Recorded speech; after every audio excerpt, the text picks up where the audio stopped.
क्या आपके पास मेरे लिए थोड़ा सा भी वक्त नहीं है?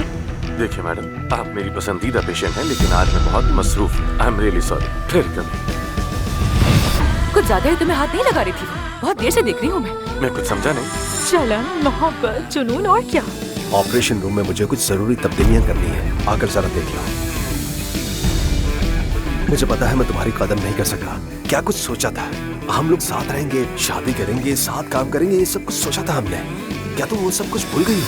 हाँ मैं भूल गई, अब तुम भी भूल जाओ। मैंने कभी तुमसे प्यार किया ही नहीं था।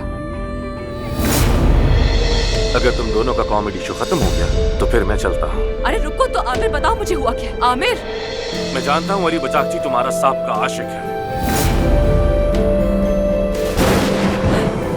आमिर,